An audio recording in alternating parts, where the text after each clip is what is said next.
Ang susunod na programa ay rated PG. Ito ay nangangailangan ng patnubay at gabay ng magulang para sa mga batang manonood. Warning. The following content may contain elements that are not suitable for some audiences. Viewer discretion is advised. The terrifying true story of the Surrency haunting. That place was possessed by something evil. That was the opinion of Herschel Tillman when he recalled his many visits to the home of the Ellen Powell Surrency when he was a boy in the early 1870s. He was just one of the thousands of witnesses to the strange and sometimes violent paranormal activity that plagued the Surrency home, making it one of the most well-known and witnessed cases of this kind in American history. Alan Powell Surrency, a sawmill operator, was founder of the small town of Surrency in southeastern Georgia. When returning home from a trip to Hazelhurst in October 1872, he found his house beset with haunting.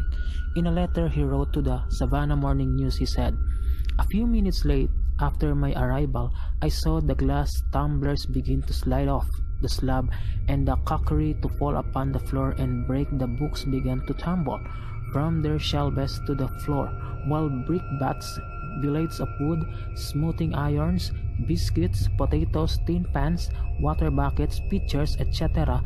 began to fall in different parts of my house. There have been many other strange occurrences about my house. These facts can be established by 75 to 100 witnesses.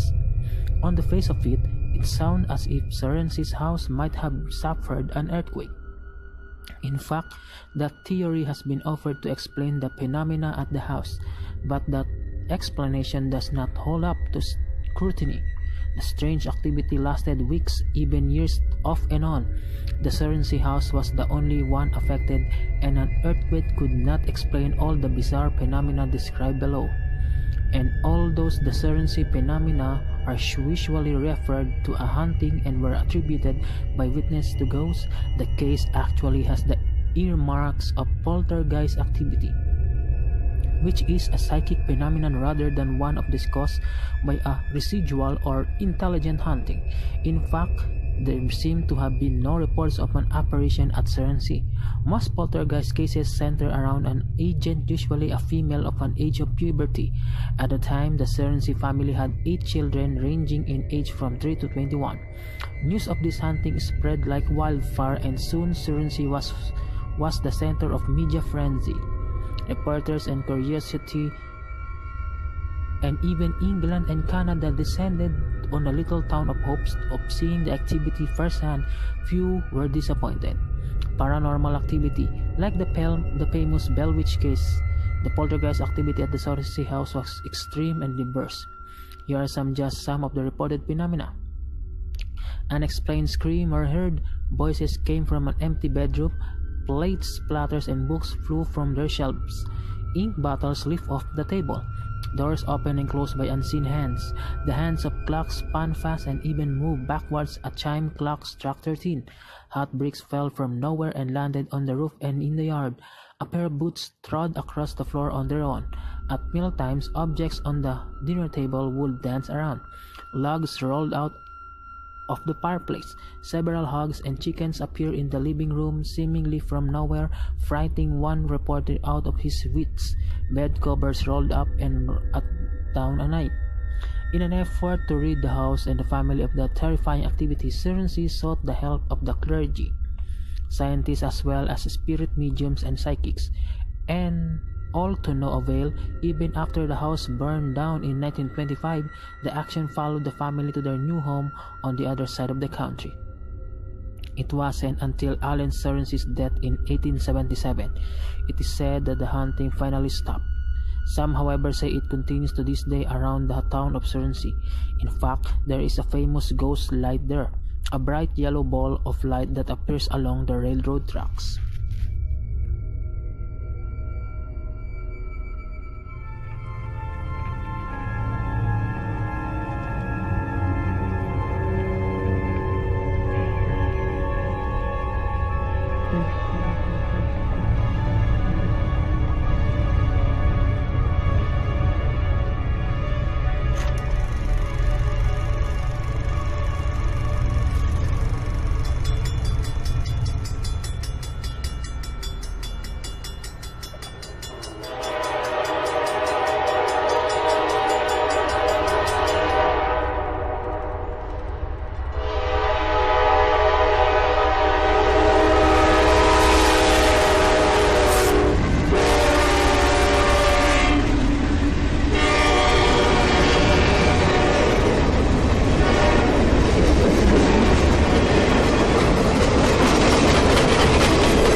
Surrency Ghost Light.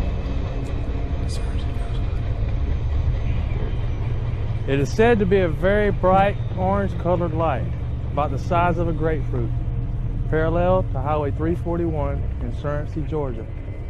Hi, my name is Waylon Wilson, and this is a Surrency Ghost Light. There are many versions to this story. The most popular is that of a husband and wife that live next to the track.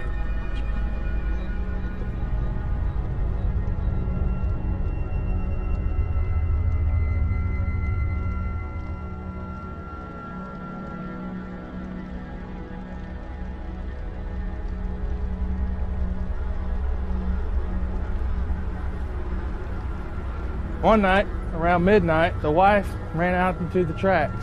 There she was met by an oncoming train. Some witnesses say that they see the husband looking for the body. Others believe they see a silhouette of a lady with long blonde hair walking down the tracks.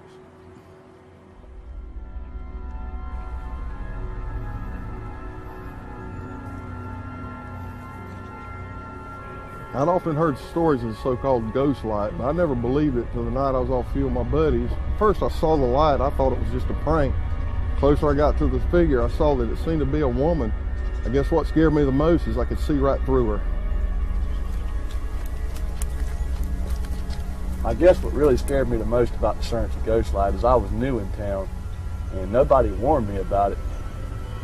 A few of my buddies and I, we were out one night walking around Surrency looking at the sights, and we seen a light coming down the tracks.